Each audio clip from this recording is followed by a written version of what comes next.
What is up, guys, and welcome to another video review. Now, I haven't done this in a while, and you can see I am in a very different space. I am currently living with my current girlfriend. So there's a lot of life things that have changed, so I've been focused on that more than making content, but don't worry, I'm back. This is probably not a setup you'll be seeing very often.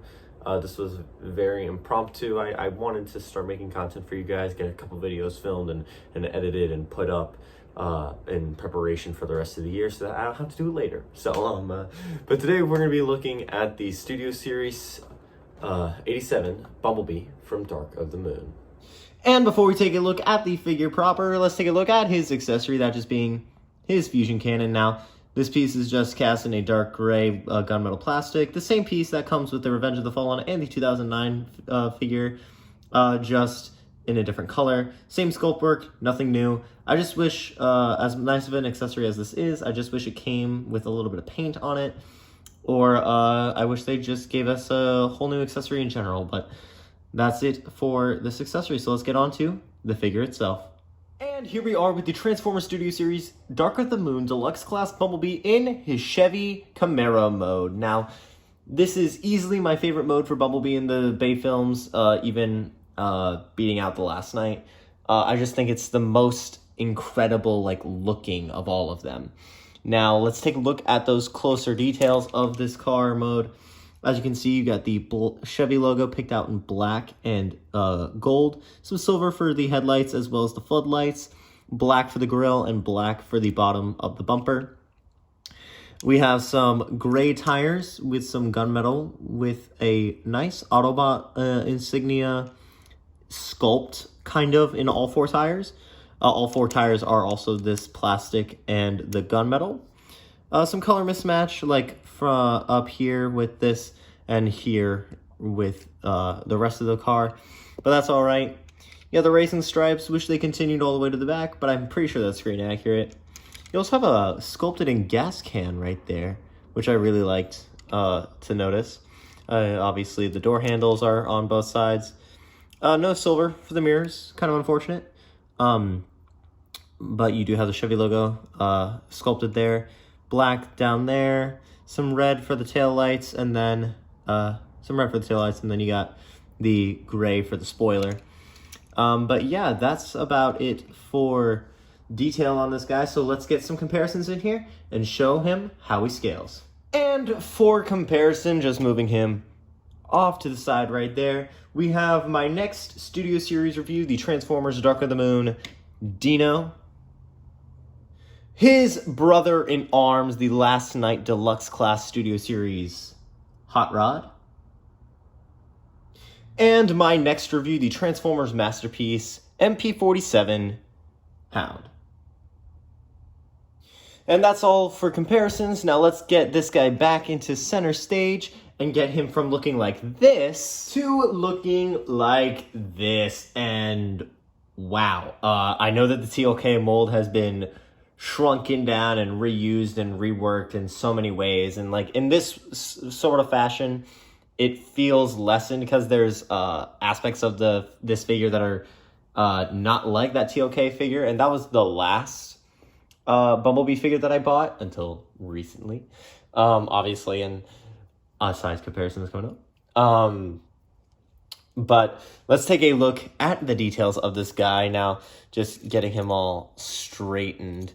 You can see his head sculpt is finally the traditional head, the unmasked without the face, or you can see the face. The eyes are picked out in some nice blue, some silver for the face, gunmetal for that chest section, as well as down here. I like the way that the chest transforms. I really like that. Some gunmetal on the arms, or on the biceps.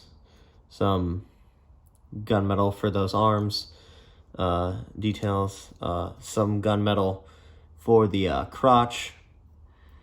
Some nice sculpted detail. Some gunmetal for the shins, and then just gray for the feet. The back is standard Bumblebee fare, but you do have the door wings on the bottom, which is really nice. As for articulation, the head is on a ball joint, so it can wiggle wag a little bit. It can look up that far, can look down that far. Yeah. Arm can go out that far, in that far. It does have a shifting hinge right there. 90 degree at the elbow. It's on a ball joint, so it can also swivel. No arm articulation. Some waist swivel, though I would be cautious because it is very thin in there. Can kick that far, can go back that far before the backpack. A 90 degree at the knee, and a toe kind of everything pivot on there.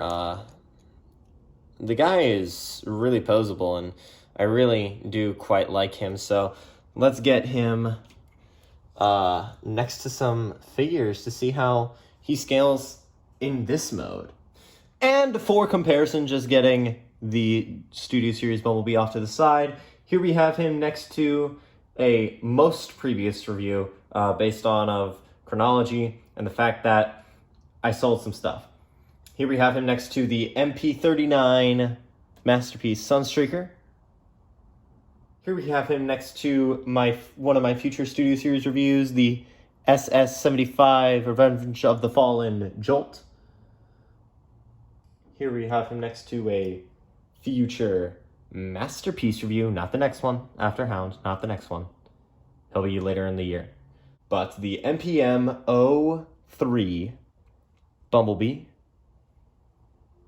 And Old Faithful himself, the MP52 SW Skywarp. And that has been my look at the Transformers Studio Series SS-83 Dark of the Moon Deluxe Class Bumblebee.